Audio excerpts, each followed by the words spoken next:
Morning students. Last video में हमने soil erosion के बारे में पढ़ा था। The removal of fertile top soil from the land by wind और water is called soil erosion. Land की टॉप सॉइल का रिमूवल बाय विंड और वाटर, हवा के द्वारा या वाटर के द्वारा उसका रिमूव होना फर्टाइल टॉप सॉइल का लैंड से, उसे सॉइल इरोजन बोलते हैं। फिर हमने पढ़ा था कि सॉइल इरोजन किस कारण होता है। जब वेजिटेशन होती है जिस लैंड पर, वहाँ पर सॉइल इरोजन नहीं होता, लेकिन जहाँ पर वेजिटेशन नहीं होती वहाँ पर सॉइल इरोजन ईजिली हो जाता है। आज हम पढ़ेंगे causes of soil erosion. Soil erosion के कारण क्या है। Soil erosion is caused mainly by large scale cutting down of forest trees and other plants which is called deforestation.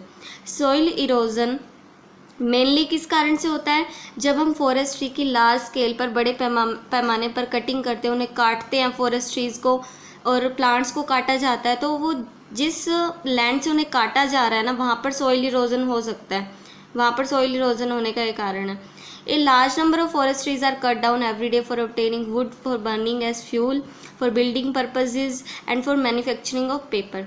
आज बहुत बड़े पैमाने पर ट्रीज़ को काटा जाता है ताकि जलाने के लिए लकड़ियाँ मिल सके, फ्यूल की तरह लकड़ियों का यूज़ कर सके, और बिल्डिंग पर्पजेज़ के लिए यानी टिम्बर ट्रेड के लिए, और फिर पेपर मैन्युफैक्चरिंग करने के लिए भी वुड की ज़रूरत पड़ती है। इसलिए फॉरेस्ट ट्रीज़ को बहुत बड़े पैमाने पर काटा जा रहा है इन सभी ज़रूरतों को पूरा करने के लिए।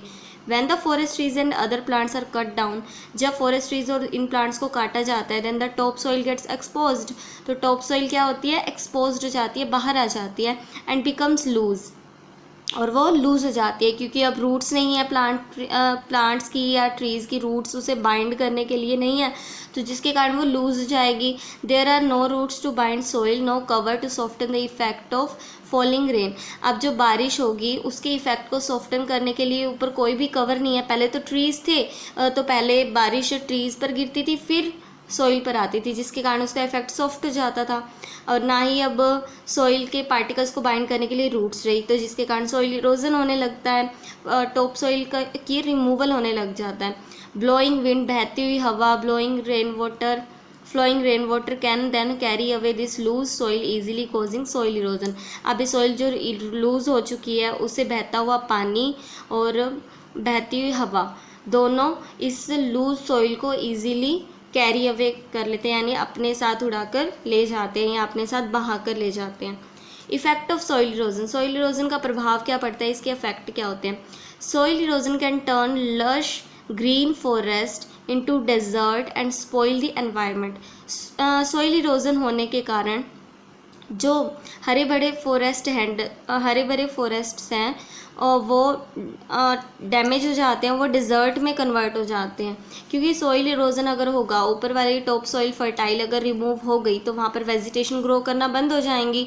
तो जो ग्रीन फॉरेस्ट लाइक एरिया भी अगर हमें दिखाई दे रहा है ना, अगर वहाँ पर सॉइल इरोजन हो गया तो वो रेगिस्तान तक में कन्वर्ट हो सकता है, डिज़र्ट में कन्वर्ट हो सकता है, और जिसके कारण एनवायरनमेंट स्पॉइल हो सकता है। When the fertile top soil in the forest get removed by soil erosion, जब सॉइल इरोजन के कारण फर्टाइल टॉप सॉइल अगर रिमूव हो जाती है, then the infertile sub soil is left behind, तो नीचे क्या बचेगी, सब सॉइल बचेगी। जो इनफर्टाइल है, वहाँ पर वेजिटेशन ग्रो नहीं कर सकती, तो अब क्या होगा, वहाँ पर कोई भी फॉरेस्ट प्लांट नहीं रहेगा, वहाँ पर कोई ग्रो नहीं कर पाएगा इनफर्टाइल सॉइल में, जिसके कारण ग्रीन फॉरेस्ट लाइक वो जो दिखने वाला एरिया है ग्रीन फॉरेस्ट, वो धीरे धीरे डिज़र्ट एरिया में कन्वर्ट होने लग जाएगा, क्योंकि वहाँ पर अब कोई भी फॉरेस्ट ट्री ग्रो नहीं कर सकता। टॉप सॉइल तो रिमूव हो गई, अब सब सॉइल फर्टाइल नहीं है, इनफर्टाइल है, वहाँ पर कोई ग्रो नहीं करेगा, तो फिर डिज़र्ट में कन्वर्ट होगा, फिर वो दिस स्पॉइल द एनवायरनमेंट, इसके कारण हमारा एनवायरनमेंट पर्यावरण भी स्पॉइल हो जाता है। Next is soil erosion can lead to famine.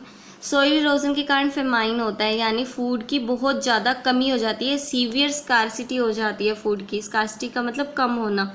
तो फेमाइन कब होता है, when the fertile top soil is removed by soil erosion, then the food group do not well in the remaining infertile soil.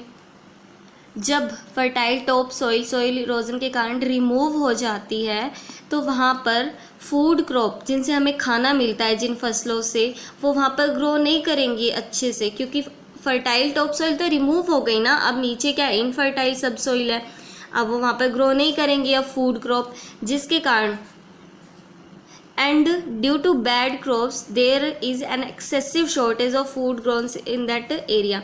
अब इसके कारण वहाँ पर food grains की एक्सेसिव शॉर्टेज हो जाएगी, बहुत ज़्यादा कमी हो जाएगी वहाँ पर। The people do not get sufficient food to eat, this leads to starvation, death. अब इसके कारण लोगों को सफिशिएंट पर्याप्त मात्रा में फूड नहीं मिलेगा, जिसके कारण लोगों की भूखमरी से डेथ हो जाएगी, मृत्यु हो जाएगी, लोग वहाँ पर मेल न्यूट्रिशन के शिकार हो जाएंगे। Third is soil erosion can cause floods. Soil erosion बाढ़ का कारण भी बनती है, सोइल इरोजन से बाढ़ आ सकती है। The soil carried away from the land by flowing rain water gradually deposit on the river beds. जो सोइल रिमूव हो गई, सोइल इरोजन के कारण जो टॉप सॉइल रिमूव होती है ना, वो धीरे धीरे बहकर पानी के साथ बहकर कहाँ जाती है, रिवर बेड में जाती है, यानी उसकी गहराई में चली जाती है।